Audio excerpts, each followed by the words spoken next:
Hi, welcome back to the Budget Mechanic. I'm Michelle, and here on this channel we're here to talk all things financial, budget related, to help you get the most out of your budget and work towards the goals that you have in your own life.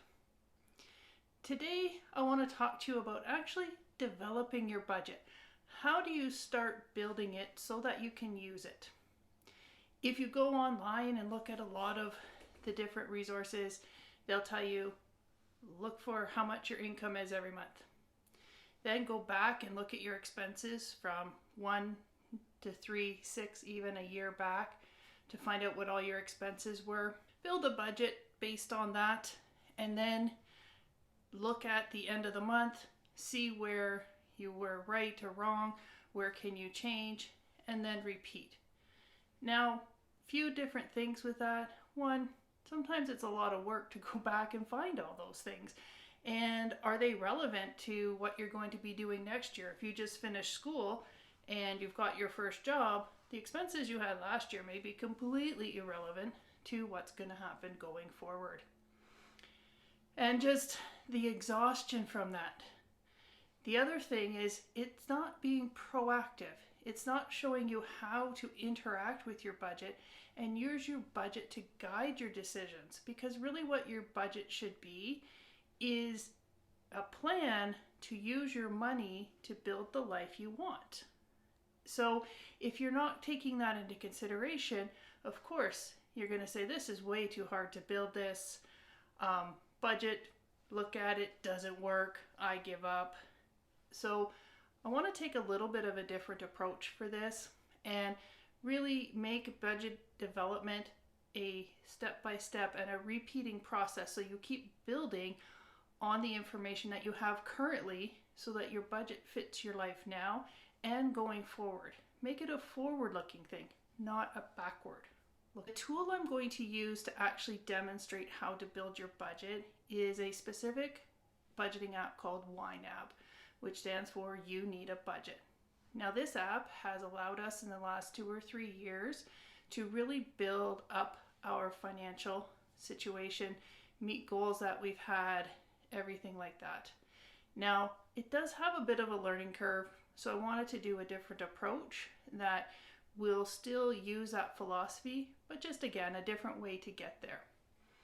Now, even though I'm going to use an app for this, if you don't have the app, you can use pen and paper. You could use Excel or Google Sheets to create a very similar type product, or at least tracking mechanism. You can also do this with other apps out there.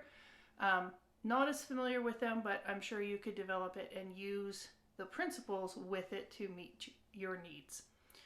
So with that, we're going to jump over into the app and we'll walk through how to think about your budget and develop it on an ongoing basis. Oh, and another thing, don't forget to subscribe and get notifications of all the videos that we have coming out to help build your great financial life. Here we are in the Ynab app. So like I said before, you can apply a lot of the principles that we're talking about here, how to budget in Excel, paper, Google Sheets. The app just allows us to do it automatically. It does a lot of the math calculations and moves things around. Now we'll get started. So the first thing you're going to do is add an account. Click on Add Account. Now you do have two options, linked or unlinked, and there's a lot of conversation about which is better. Linked allows you to import your transactions automatically, and you can go through it that way. Unlinked, in some countries, you can't link your bank accounts here. The other thing is it's unlinked if you're concerned about privacy. For the purposes of the video, we're going to do unlinked because I'm not going to provide my own personal banking information in here. I do recommend that you go with linked if you're comfortable with it, but also work on entering transactions manually, and they will match up. To do that allows you to be active in your budget, but also allows you, if you make errors, you forget something, or the numbers don't add up properly, the linked will bring it in and you can use that as well. With that, we're going to start. So we're going to put in our checking account first, and we're going to make it really simple. Main checking. You are more than able to name it whatever makes sense for you. Have some fun with it. I tend to not have very creative names for things, but you are more than welcome to do that. It's your budget. If creative names means that you're going to have more fun with it, then do certainly add that in. So we've now added a savings account. If you have those lots of savings accounts that you've set up, the ones that allow you to basically bucket your information, I probably wouldn't put all of those in yet. Let's start with a simple basic checking and savings, and you can add them in as you go. The other thing we're going to do is we're going to add a credit card. Now, credit cards will add some uniqueness here, but I do recommend the one that you use all the time. So we're going to add our Visa, which is our working one, and then we're going to skip this for now. It creates confusion for a lot of new users. You can work towards what this will have every time, and we will go through it there. And the other thing we're going to do for the purposes of this video is we're going to add another credit card, and this is going to be a credit card that you don't use anymore, but you are trying to pay it down. So we're going to put that in. Again, we're going to skip this step, and those are the only accounts we're going to add, and that has us added everything in here. So you can see all of our accounts on the left, and what happens is everything that is cash, so right now that is our checking account and our savings account, become what is known in Ynab as ready to assign, which is the amount available for you to budget. And that is showing up at the top here as ready to assign.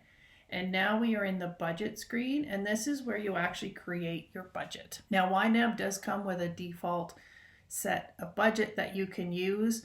If you're comfortable with it, absolutely use it. I find personally that it's harder for me to move things around and use what's there than to create it all brand new on my own. So I'm going to show you how you can just delete them. So you would click on True Expenses, and there's an ability to delete. And we would go through and delete all of those. So I'm going to do that, and magic of internet, pop back again. I've deleted all the category groups, and I'm going to start from scratch and build it based on what works for me and how I am going to do it. Credit card payments you cannot delete. So these are created automatically when you create your credit cards.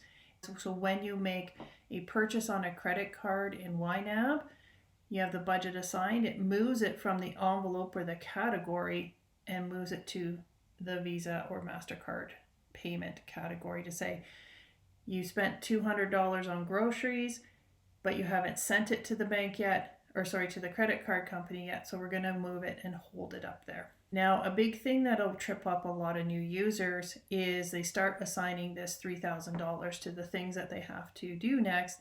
Then they go, where's my savings? I can't find it. What's happened to it? To help prevent that, what we're going to do temporarily is create a savings category and put the amount that's in your savings account in that savings. Is something that eventually you will break that connection. You do not want to think of your money in your savings account the same as the money you have saved. We're going to create a new category group called savings. Very creative, I know. And then within savings, we are going to, this one is actually our emergency fund. So this is our $1,000 that we have saved up for emergency fund. $1,000.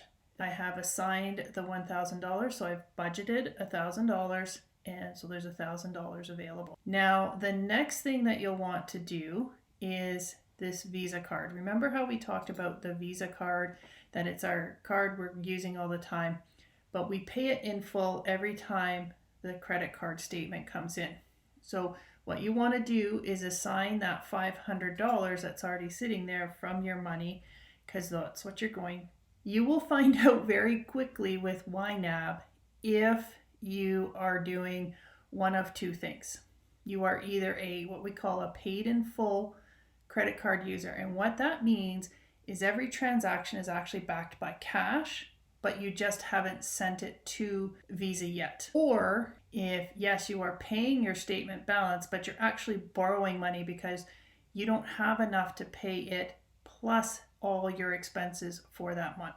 And if you know that you are going to send $100 a month to MasterCard because you're paying it off, we're going to set the $100 aside for MasterCard when it is, and then when it's time, we will send that money. That means you now have left $1,400. And what you need to do is figure out, what does that $1,400 have to do between now and when I get paid again? It's the 1st of January, and I'm going to get paid again on the 7th of January. What does that $1,400 have to do between now and when I get paid again on the 7th? And we're going to create those categories. And categories are my budget line items. So that's exactly what I'm budgeting for. So it's the 1st of January. I haven't paid my rent yet. So I'm going to create a category group, and I am going to call it my monthly bills. Again, be creative if you have that opportunity. I am going to call that rent. Again, my rent, and it's $1,000 that is going to be paid. So this is my plan. My plan is to spend $1,000 on rent. What else do I need to pay? I have to pay my internet. So I'm going to create a category called internet. Now, one of the tools that you can use in Ynab is these targets. That'll tell you how much you have to set aside. But it's just an advanced feature, I find. So let's start simple. A lot of times you can do, and you can do this without going into the targets. You can write internet, and it's due on the 3rd of the month, and it's $90. I didn't include it for rent, but I can change that.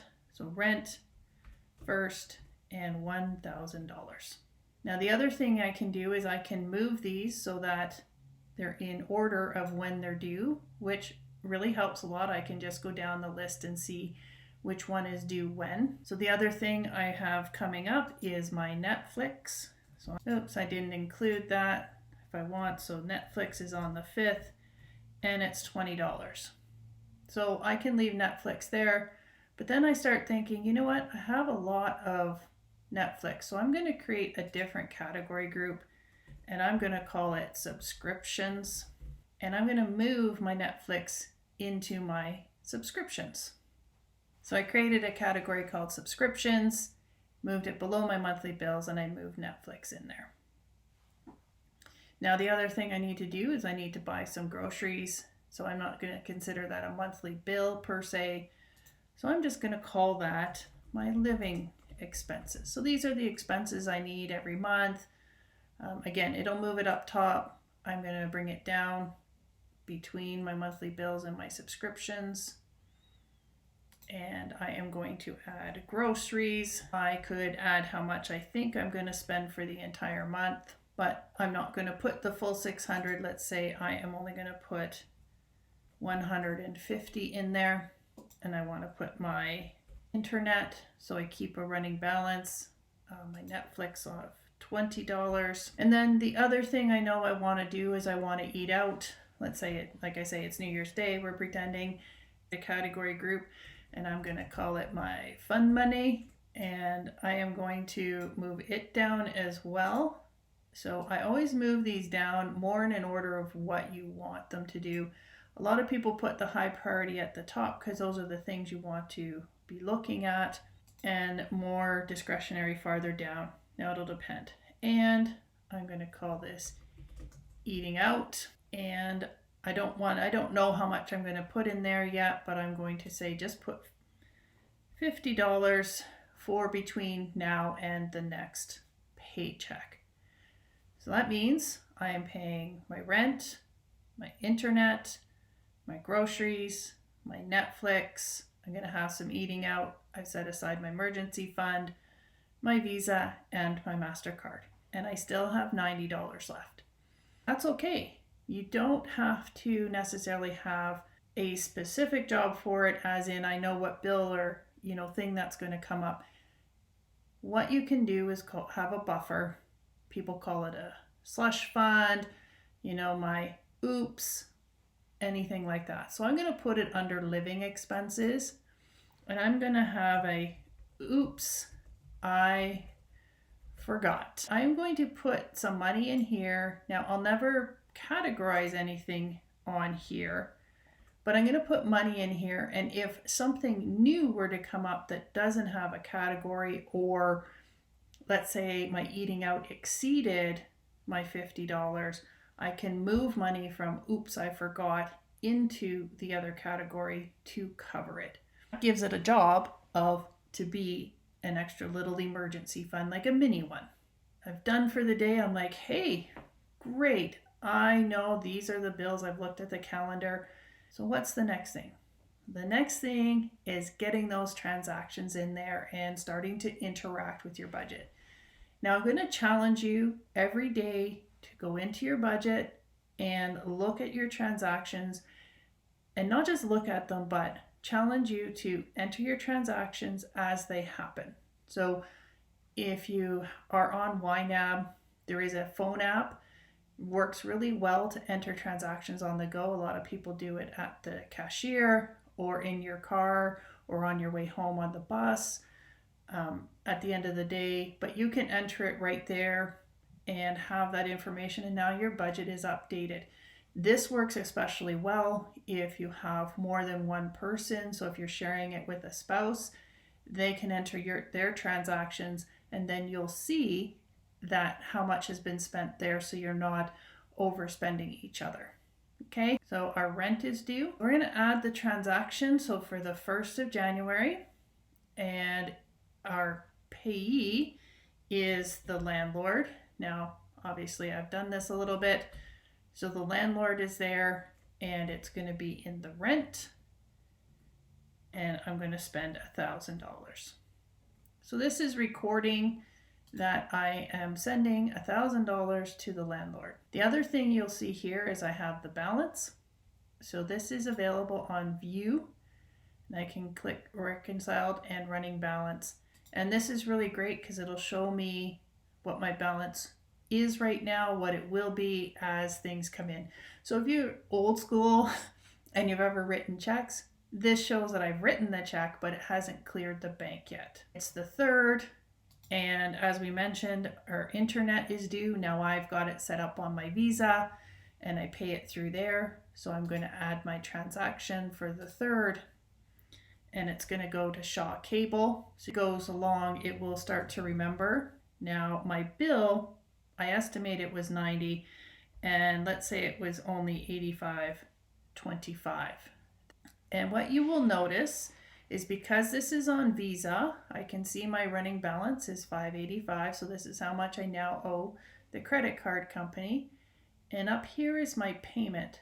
Now, because I've already budgeted for it, now remember when I said moves money from that Shaw Cable envelope that I had and moves it into my envelope to say this is money that needs to go to the credit card company. That's what this bubble is showing.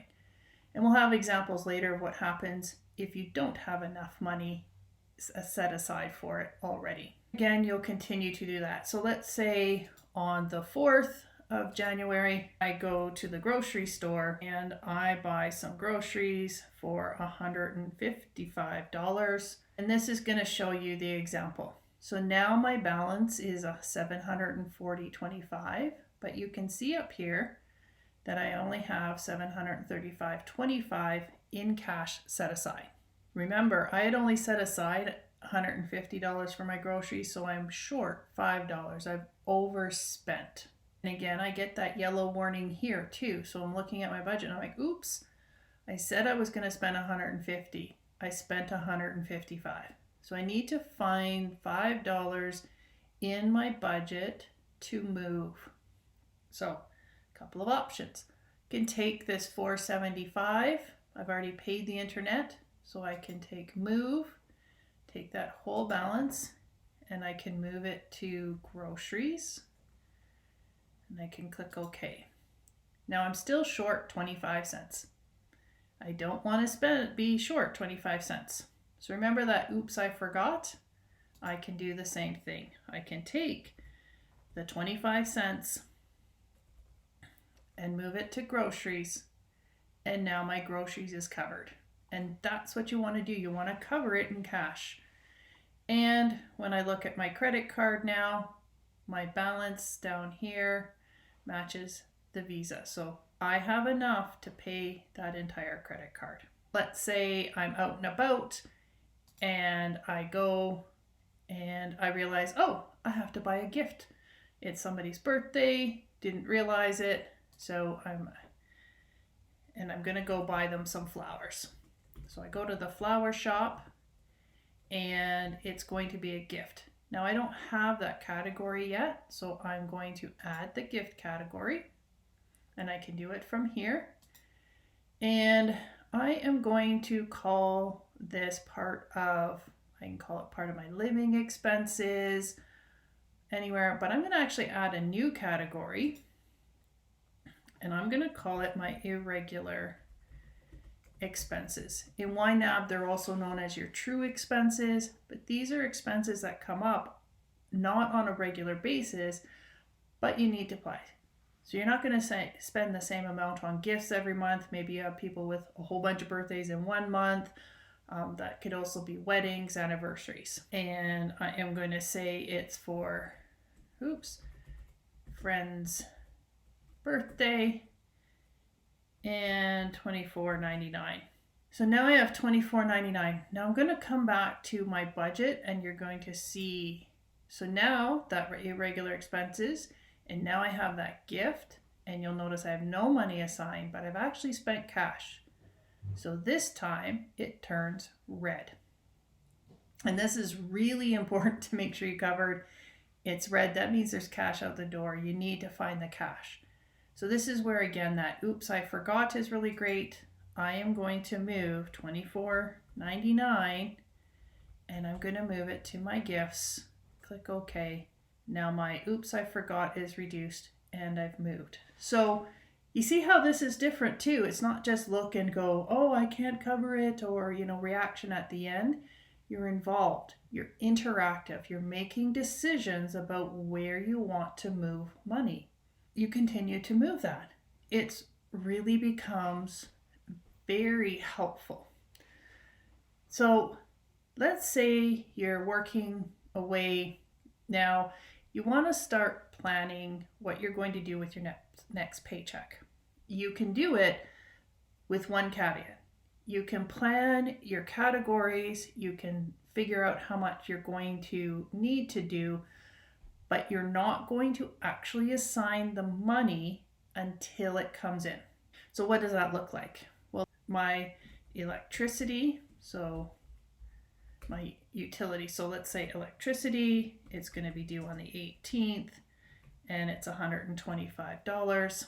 And I also have natural gas that I have to pay for, and it is due on the 18th because it's the same company and it's $75. I'm going to estimate. Can put them here and I'll move them down in order. Again, just to make it a little bit easier, I can see I have these two bills coming up.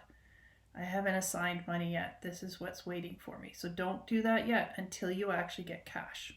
I could also see that I have some more subscriptions. So let's say I have Crave, which is a Canadian subscription service, and it's due on the 15th, and it's $10.49. Now, one of the things I have in here that, something I didn't have is my car. I have a car. So I like to put my car in its own category. So I'm going to call it the car costs. So in the car cost, I have my loan, which is due on the 23rd, $300. Car insurance, and I call it car insurance because that's different, and that's due on the 30th. $100 for my car repair, or car maintenance. So I can have costs associated for my car maintenance. And so these are all the things that I know I want to start paying, but don't assign the budget. You can start building it. Then you will go along and keep making payments. And you remember, oops, I forgot a transaction. So I'm going to come back in here, add my transaction. Let's say I was just really tired. I forgot to add my skip the dishes. I can always do that. $35.29. This is where having the linked account can help, because it could come in and you'll know, oh, I forgot that one, and you'll just make sure it's all correct. My budget, I have everything available to me. Now it's the 7th and I'm going to add my paycheck. Now, just before we do that, I'm also going to show you a really neat feature that's here, which is called recurring transactions. So I can add it. So my landlord, I realize I didn't put that recurring transaction. So I can come into it and click on it, and I can tell it to make it repeating, and I can tell it to repeat monthly. So it'll repeat again on the 1st. So I click save. And this is where you can start to see, if I get no money between the 6th and the 1st of February, this bank account will be an overdraft situation. So what I'm going to do is I'm going to add my paycheck for the 7th. It is going to be from my employer. My income always comes into ready to assign, and it's going to be $1,500. Now I can see that it wouldn't go into overdraft. Now the other thing that might happen is I have a automated transfer from my checking account to my savings account for $100.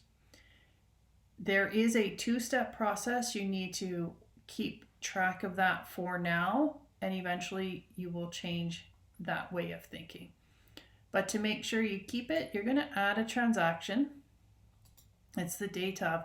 And this one is going to be different. If you're moving money between accounts that are here on your budget, you use this payment transfers and you're telling it to and from. So you're in your checking account. You can see by the blue highlight and the name up here. And you're going to go to your main savings. So a category is not needed because you're simply moving money within the budget. You're not actually having it leave the budget at this point. It's going to be an outflow of $100. So I'm going to click my savings so I can see $100 moved out. And if I click on my savings, I can see that transfer is in. Now let's go back to our main budget category screen. So you can see that $1,500 I added from my employer is here. I have a savings of $1,100, but if I scroll down to my savings still only tells me I have $1,000 in my emergency fund. So what I have to do is I have to add the $100 to have it match. Now, like I said, this is just a temporary measure because over time you don't want these managing this category to a specific bank account can be very difficult. But as you're starting out, I find this is a common question, so we're just going to put it in there. Then what we're going to do is the same thing we've done all for the rest of it, is what does this $1,400 have to do before I get paid again on the 21st? So I still have $981 or $989. So I could choose then to maybe fund my car loan and my car insurance ahead of time. Look around. I might need some more money in my groceries. So I'm going to add another $300 in my groceries. And I look up and make sure that I've covered all the rest of my bills. Nope. So I'm going to put that again. It's okay to put that money in, and its job is to be there for all those things that I forget about, that I haven't accounted for. So let's say I got sick, add a transaction on the 19th, and I had to go to the pharmacy and I needed some medication. But I'm not going to call that medication. Maybe I'm going to call it medical. So I can add that to my medical, and I'm going to put that under my irregular expenses, because these are things that are going to come up. Medical, let's say it was $200 from some, and I'm just going to call it medication refill that I forgot about, that I have $200. So my balance is $975 on my Visa card, but I only have enough money to send them $775. I'm back to my budget. If I scroll down, I will see this $200, this icon shows that it's credit card. If I hover over it, it'll tell me that I've cut it with credit. So where am I going to get that 200? Well, that oops category works really well. So I can also click on the overspending and then tell it to cover it with my oops and okay. And now it's moved 200 to medical. My oops has been reduced by 200. And that's as simple as it's going to be. You're going to continue to do this. And the big thing is, like I say, come back and look at your budget. Where is it in my budget that I'm going to spend? So if somebody calls me up and says, hey, we want to go out for dinner, I look through my categories, I look at my eating out. I have $89. Yay, I can go. Now, my irregular expenses, let's say somebody says, hey, don't forget it's another birthday. Well, I have a choice. I can look at this. I have no more money in my gift category. So what am I going to do? Am I going to cover it from another category? Am I going to say, oof, can't send it right away. I'm going to send a late present, so I'll save some money, maybe the next paycheck coming in. Or you might have to make some hard decisions and then say, no, maybe it's not as close a friend. Maybe you choose to make something if you've got good hobbies, that you could make something that they appreciate or offer your services, but something that won't cost you financially, right?